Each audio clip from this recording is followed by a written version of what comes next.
Perumanna ഗ്രാമപഞ്ചായത്തിന് KSRTC അനുവദിച്ചത് fitness കാലാവധി അവസാനിച്ച ഗ്രാമവണ്ടി.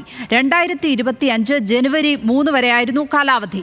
2020 മെയ് 20-ാം തീയതി ഇൻഷുറൻസ് തീയതി അവസാനിച്ച വാഹനത്തിന്റെ രജിസ്ട്രേഷൻ റദ്ദാക്കിയിട്ടുമുണ്ട്.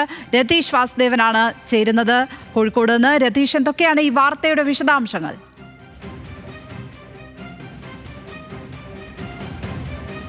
തീർച്ചയായും രസകരമായ ഒരു സംഭവമെന്ന് ഒരുപക്ഷെ നമുക്ക് പറയാൻ കഴിയും. കാരണം അറിയാം, ഈ പ്രാദേശികമായി ഗ്രാമങ്ങളിൽ ഈ KSRTCയുടെ തനത് വരുമാനത്തിൽ പോകാൻ പറ്റാത്ത KSRTCയെ കൂടുതൽ ഈ ഗ്രാമപ്രദേശങ്ങളിലേക്ക് എത്തിക്കുക എന്നതിൻ്റെ ഭാഗമായിട്ടാണ് തദ്ദേശ സ്വയംഭരണ സ്ഥാപനങ്ങൾ ഇത്തരത്തിൽ KSRTCയുടെ ഒരു ചെലവ് ഉൾപ്പെടെ ഏറ്റെടുത്തുകൊണ്ട് ഇത്തരം ഗ്രാമവണ്ടികൾ ഈ ഗ്രാമങ്ങളിലെ വളരെ റിമോട്ടായ പ്രദേശങ്ങൾക്ക് ഉൾപ്പെടെ യാത്ര ചെയ്യാൻ ഒരുക്കുന്നത്.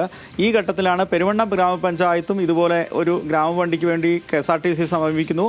KSRTC നൽകിയ വാഹനത്തിനാണ് ഇപ്പോൾ ഫിറ്റ്നസ് ഉൾപ്പെടെ അവസാനിച്ചത്. അതുമാത്രമല്ല, അതിൻ്റെ ഇൻഷുറൻസ് ഉൾപ്പെടെ അവസാനിച്ച ഒരു വണ്ടിയാണ് ഇപ്പോൾ ഈ പെരുമണ്ണ ഗ്രാമപഞ്ചായത്തിന് ഗ്രാമവണ്ടിയായി ലഭിച്ചതെന്ന് മനസ്സിലാക്കുന്നത്. എന്തായാലും KSRTC അധികൃതരുടെ ഭാഗത്തു നിന്ന് വലിയ അലംഭാവം ഉണ്ടായി. പക്ഷേ പെരുമണ്ണ ഗ്രാമപഞ്ചായത്ത് അധികൃതർ ഇതു സംബന്ധ സാങ്കേതിക വിവരങ്ങൾ പരിശോധിച്ചില്ല എന്നും ഒരു പോരായ്മയായി ആക്ഷേപിക്കുന്നുണ്ട്. എന്തായാലും അത് അടിയന്തരമായി തിരുത്തും. ഈ വണ്ടി ഉൾപ്പെടെ എന്താണ് സാങ്കേതികമായി സംഭവിച്ചതെന്ന് പരിശോധിക്കുമെന്നൊക്കെയാണ് ബന്ധപ്പെട്ട അധികൃതർ പറയുന്നത്. എന്തായാലും ഈ സാധാരണക്കാരെ ഗ്രാമവണ്ടി എന്ന നിലയിൽ വളരെ പ്രതീക്ഷയോടെ വന്ന വണ്ടിക്ക് ഇത്തരത്തിൽ ആശങ്കപ്പെടുത്തുന്ന വിവരങ്ങൾ പുറത്തു വന്നതോടെ ജനങ്ങൾക്ക് വലിയ പ്രതിഷേധമുണ്ടായിട്ടുണ്ട്. എന്തായാലും അടിയന്തരമായി പ്രശ്നം പരിഹരിക്കുമെന്നാണ് ഗ്രാമപഞ്ചായത്ത് പറയുന്നത്. എന്താണ് KSRTC ഇത്തരത്തിലൊരു വണ്ടി, ഇങ്ങനെ കാലാവധിയും ഫിറ്റ്നസ്സും ഒന്നും ഇല്ലാത്ത, ഇൻഷുറൻസ് ഇല്ലാത്ത വണ്ടി ഏത് തരത്തിലാണ് ഈ ഗ്രാമവണ്ടി എന്ന നിലയിൽ മുന്നോട്ട് വെച്ചത് അല്ലെങ്കിൽ നൽകിയത് എന്നത് സംബന്ധിച്ചും പരിശോധന നടത്തുമെന്നാണ് ഇപ്പോൾ അറിയാൻ കഴിയുന്നത്. ലക്ഷ്മി.